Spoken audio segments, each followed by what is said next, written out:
Olá, eu gostaria de mostrar esse artigo que eu encontrei, né? Lendo um pouco sobre açúcares para fermentação, né? Eu acabei encontrando esse artigo mostrando com o título, né, xilitol, a toxicidade do xilitol em cachorros, né? Esse é um artigo, se eu não me engano, é, ele é de uma associação norte-americana de proteção animal, né? Essa ASPCA, né? Na verdade um centro de controle de envenenamento de animais ou de substâncias tóxicas para animais, né? E esse texto foi desenvolvido principalmente por pesquisadores da Flórida e Illinois, né, que são os autores aqui, né? Eu acabei de encontrar, não consegui ler inteiro, mas traz um aspecto bem interessante do xilitol, né? Que ele está sendo bem comum, né? Ele foi inserido nos chicletes, na pasta de dente, agora em alimentos. O próprio xilitol começou a se popularizar como um açúcar, né?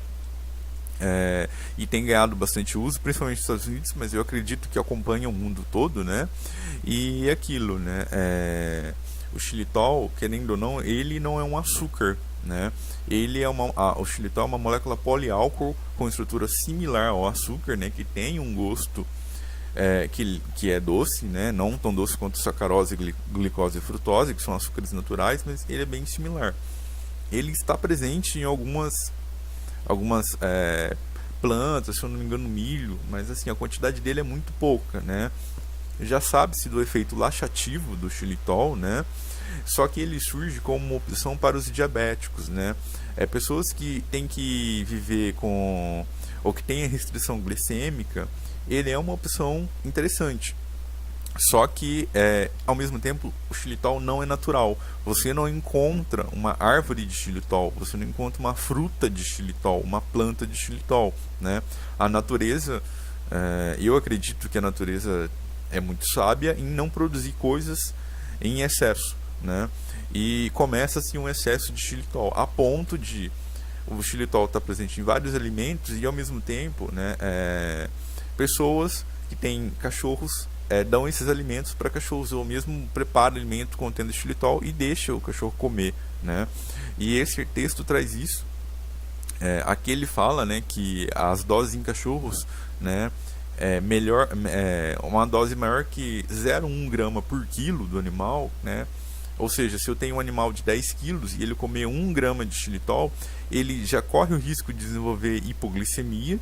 E se a dose for maior, né, que 0,5 gramas por quilo, né, ou seja, eu tenho um cachorro de 10 quilos, ele comeu mais que 5 gramas de xilitol, ou alguma coisa que contenha ou totalize mais de 5 gramas, ele corre o risco de desenvolver falha aguda do fígado, né?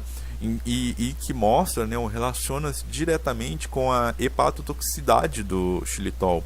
Ou seja, o metabolismo do cão, ele tem uma dificuldade em assimilar esse xilitol, de digerir, e isso para ele é hepatotóxico, né? Lógico, o metabolismo canino é um pouco diferente do nosso, mas ao mesmo tempo o modelo animal cachorro é testado para alguns medicamentos e fármacos para a gente humano.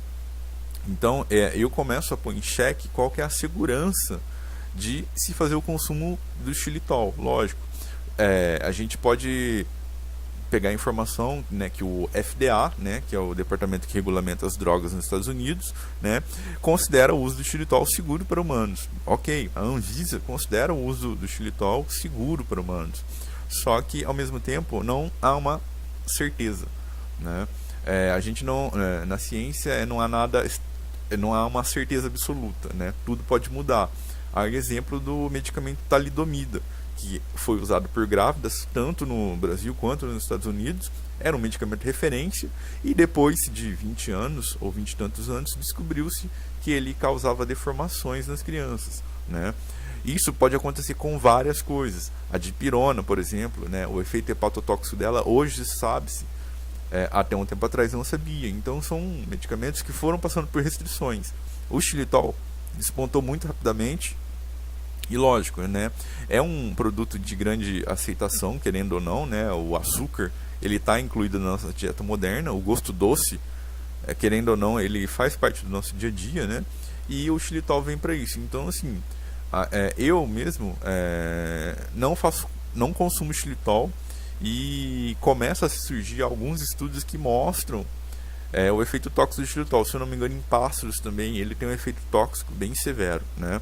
Só mostrar uma informação aqui, eu não li o texto, só passei, né?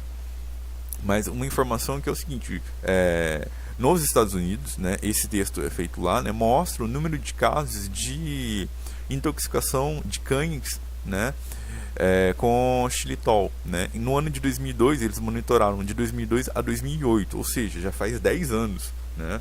Isso, querendo ou não, né, se a gente pensar que o Brasil está atrasado no tempo, né, 10 anos lá, a gente está 10 anos atrasado que ele, né. Talvez hoje a gente chegue nesse número, né.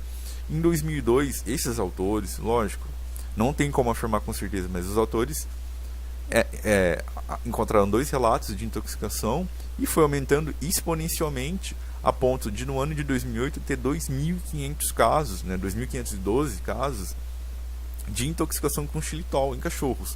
Lógico, esses foram casos que provavelmente foi constatado que foi intoxicação por xilitol. Pode ter ocorrido mais casos que não foram, né? Esses números também são meio questionáveis, mas, ou seja, observaram isso, né? Segundo a metodologia que o autor seguiu. Então, a minha questão é a seguinte: seria o xilitol um doce veneno, né?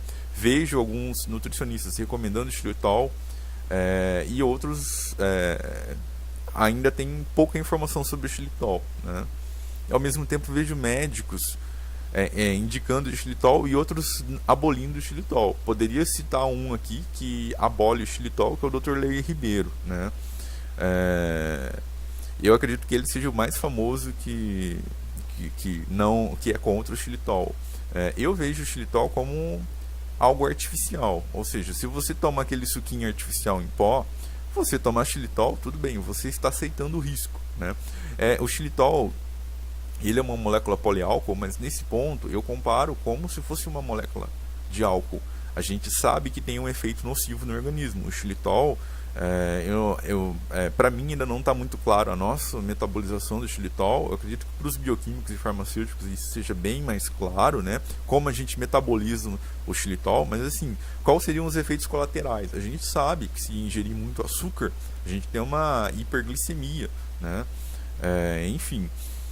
E o xilitol, se a gente ingerir muito, sabe-se que uma dose maior que 60 gramas, né, ou 65 gramas, fica entre 60 e 65 gramas, ele tem efeito laxativo, ou seja, você vai ter uma diarreia apenas.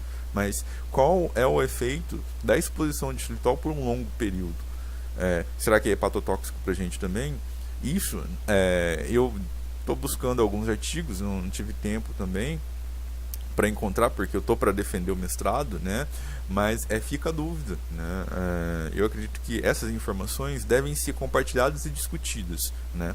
A minha posição é de defender uma dieta natural, né? O gosto doce é muito agradável, mas querendo ou não, ele não é muito natural, né? Você pega todos os legumes e vegetais, boa parte dos vegetais não é doce, né? As frutas, sim, ela tem um dulçor natural, mas ao mesmo tempo não é muito doce, né? Você pode pegar a fruta mais doce que exista, sei lá, banana ou se não cana de açúcar, por exemplo, né? Ela não vai ter, ela tem muito açúcar, mas ela ao mesmo tempo tem líquido e tem outros minerais que eu acredito que contrabalanceia isso no nosso organismo. E lógico, eu não vou viver à base de açúcar, né? De caldo de açúcar. Enfim, só para deixar um alerta aqui, principalmente você que tem cachorro, toma cuidado aí com o xilitol. Eu vou até tirar o zoom aqui. Você que tem cachorro, toma um pouco de cuidado com o xilitol.